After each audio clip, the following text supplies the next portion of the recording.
Hello everyone, welcome back to day 5 of 90 days intermittent fasting challenge. ಇವತ್ತು ಮೆಂತೆ ನೀರು ಕುಡಿಯೋಣ ಅಂಥೇಳಿ ನೈಟೇ ನೆನೆ ಹಾಕಿದ್ದೆ. ಹಾಗಾಗಿ ಇವತ್ತು ಬೆಳಗ್ಗೆ ಒಂದು ಫ್ಯಾಟ್ ಕಟ್ಟರ್ ಡ್ರಿಂಕ್ ಅನ್ಬೋದು ಅಥವಾ ನಾರ್ಮಲ್ ಏನು ಅಂದ್ಕೊಂಡ್ರು ಬೆಳಗ್ಗೆ ನಾನಿವತ್ತು ಮೆಂತೆ ನೀರನ್ನ ತಗೋತಾ ಇದ್ದೀನಿ. ನೀರು ಜೊತೆಗೆ ಮೆಂತೆ ಕೂಡ ತಿಂತಾಯಿದ್ದೀನಿ. ವಾರದಲ್ಲಿ ಒಂದು 2ರಿಂದ 3 ದಿವಸ ಮೆಂತೆ ವಾಟರ್ ತೊಗೊಳ್ಳೋಣ ಅಂಥೇಳಿ ಫಿಕ್ಸ್ ಆಗಿದ್ದೀನಿ. ಯಾವಾಗ ತೊಗೊತೀನಿ ಗೊತ್ತಿಲ್ಲ, ಬಟ್ 3 ಡೇಸ್ ತೊಗೊಳ್ಳೇಬೇಕು ಅಂತ ಫಿಕ್ಸ್ ಆಗಿದ್ದೀನಿ. ಇನ್ನು ಬ್ರೇಕ್ಫಾಸ್ಟಿಗೆ ಬೇರೆ ಏನೂ ಮಾಡೋಕ್ಕೆ ಮನಸ್ಸಿರಲಿಲ್ಲ ಅಂಥೇಳಿ ಇವತ್ತು ಜಾಸ್ತಿ ವೆಜಿಟೇಬಲ್ಸ್ ಹಾಕಿ ಉಪ್ಪಿಟ್ಟನ್ನ ಮಾಡ್ಕೊಂಡಿದ್ದೆ. ಈ ಉಪ್ಪಿಟ್ಟು ನಂಗೆ ತುಂಬ ಇಷ್ಟ ಆಗುತ್ತೆ. ಸಣ್ಣ ರವೆದು ಏನಂತಾರೆ ಬಾಂಬೆ ರವೆ ಅಂತಾರಲ್ಲ, ಬನ್ಸಿ ರವೆಗಿಂತ ಈ ರವೆ ಉಪ್ಪಿಟ್ಟು ನಂಗೆ ತುಂಬಾ ಇಷ್ಟ ಆಗುತ್ತೆ. ಹಾಗಾಗಿ ಜಾಸ್ತಿ ವೆಜಿಟೇಬಲ್ ಹಾಕ್ಕೊಂಡು ಮಾಡಿಕೊಂಡ್ರೆ ಫೈಬರ್ ಕೂಡ ಸಿಗತ್ತೆ. ಇನ್ನು ಲಂಚಿಗೆ ಬಂದುಬಿಟ್ಟು ಇವತ್ತು 2 ಚಪಾತಿ ಮತ್ತು ಪಾಲಕ್ ಪನ್ನೀರ್ ತೊಗೊಂಡಿದ್ದೆ. ಪಾಲಕ್ ಪನ್ನೀರ್ ಮಾಡಿರೋ ಕಾರಣ 2 ಚಪಾತಿ ತೊಗೋತಾ ಇದ್ದೀನಿ. ಏನಾದರೂ ಸ್ಪೆಷಲ್ ಮಾಡಿದಾಗ ಒಂದೇ ಚಪಾತಿ ತಿನ್ನೋಕ್ಕಾಗಲ್ಲ, ಸೊ ಹಾಗಾಗಿ 2 ಚಪಾತಿ ತೊಗೋತಾ ಇದ್ದೀನಿ.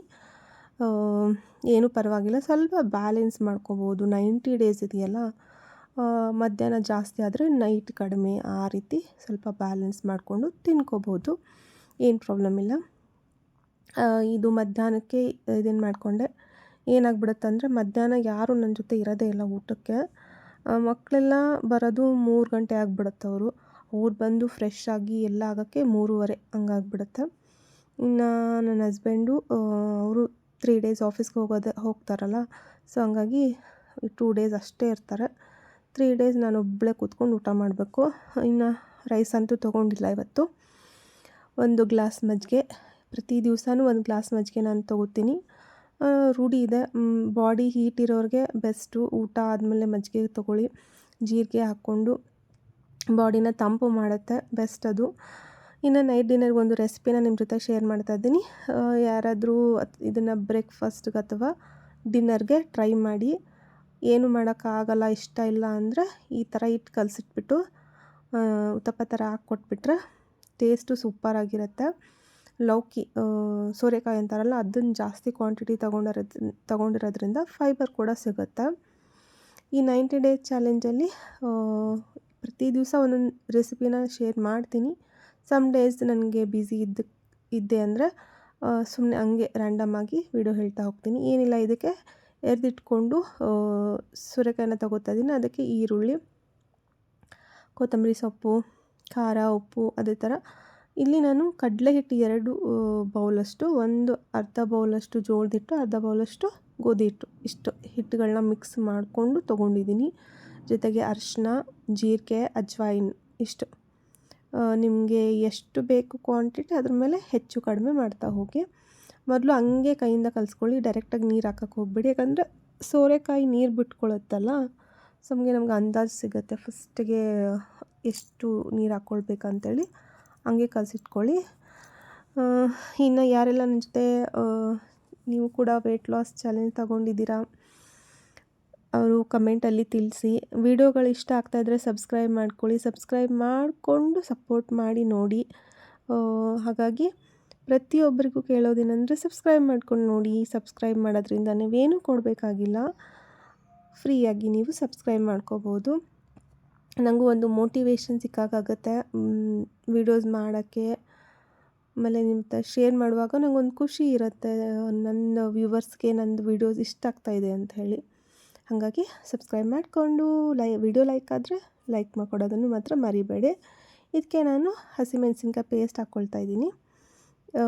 ಇದೇ ಟೇಸ್ಟ್ ಆಗಿರುತ್ತೆ. ಹಸಿಮೆಣಸಿನ್ಕಾಯಿ ಪೇಸ್ಟ್ ಹಾಕ್ಕೊಳ್ಳಿ. ಸುಮ್ಮನೆ ಖಾರ ಹಾಕ್ಕೊಂಡ್ರೆ, ರೆಡ್ ಚಿಲ್ಲಿ ಹಾಕ್ಕೊಂಡ್ರೆ ಅಷ್ಟು ಟೇಸ್ಟ್ ಆಗಿರಲ್ಲ. ಈ ಥರ ಇದ್ದಾಗ ಚಟ್ನಿ ಅದೇನು ಬೇಕಾಗಲ್ಲ, ನೀವು ಹಂಗೆ ಉತ್ತಪ್ಪ ಥರ ಹಾಕ್ಕೊಂಡು ತಿನ್ಕೋಬೋದು. ನೈಟ್ ಡಿನ್ನರ್ಗೆ ನಾನು ಇದನ್ನೇ ತೊಗೊಂಡಿದ್ದೆ. ಇನ್ನು 8ನೇ ದಿವಸ ವೇಟ್ ಅಪ್ಡೇಟ್ ಮಾಡ್ತೀನಿ.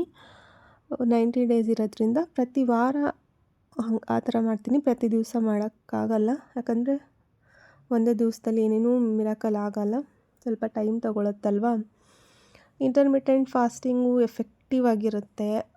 ಯಾಕಂತಂದರೆ ಏನು ರೀಸನ್ ಅಂತ ಹೇಳಿ ನಾನು ನೆಕ್ಸ್ಟ್ ವೀಡಿಯೋನಲ್ಲಿ ಇಂಟರ್ಮಿಟೆಂಟ್ ಫಾಸ್ಟಿಂಗ್ ಯಾಕೆ ಎಫೆಕ್ಟಿವ್ ಆಗಿರುತ್ತೆ ಅನ್ನೋದನ್ನು ಕಂಪ್ಲೀಟಾಗಿ ಎಕ್ಸ್ಪ್ಲೇನ್ ಮಾಡ್ತೀನಿ.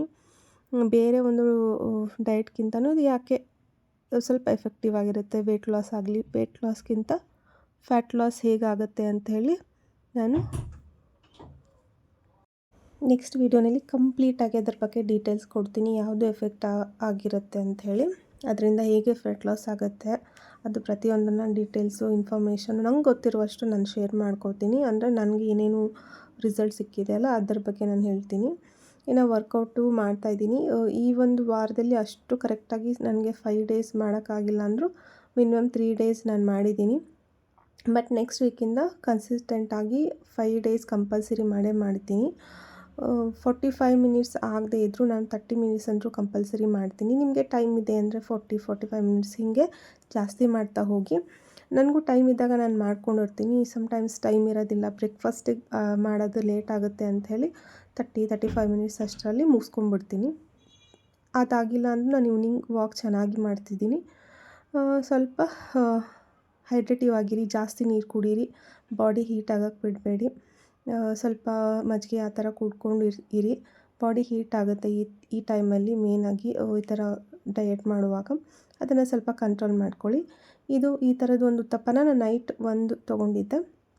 ಇದಾದಮೇಲೆ ನಾನು ನೈಟ್ ಫ್ಯಾಟ್ ಡ್ರಿಂಕಾಗಿ ಜೀರಿಗೆ ನೀರನ್ನ ತೊಗೊಂಡಿದ್ದೀನಿ, 1 ಗ್ಲಾಸಷ್ಟು. ಆ್ಯಕ್ಚುಲಿ ಗ್ರೀನ್ ಟೀ ತೊಗೊಳ್ಬೇಕನ್ನೋ ಪ್ಲ್ಯಾನ್ ಇತ್ತು, ಬೇಡ ಸ್ವಲ್ಪ ಡೈಜೆಷನ್ ಆಗಲಿ ಅನ್ನೋ ಕಾರಣಕ್ಕೆ ಜೀರಿಗೆ ನೀರನ್ನ ತಗೋತಿದ್ದೀನಿ. ಮಧ್ಯಾಹ್ನ ಜಾಸ್ತಿ ಅಂದರೆ 2 ಚಪಾತಿ ತೊಗೊಂಡನಲ್ಲ, ಸ್ವಲ್ಪ ಹೆವಿ ಅನ್ನಿಸ್ತು ನನಗೆ. ಪನ್ನೀರು ಕೂಡ ಇತ್ತಲ್ಲ, ಸ್ವಲ್ಪ ಪ್ರೋಟೀನ್ ಜಾಸ್ತಿ ಇರೋದ್ರಿಂದ ಹಸಿವು ಏನಾಗಿರಲಿಲ್ಲ.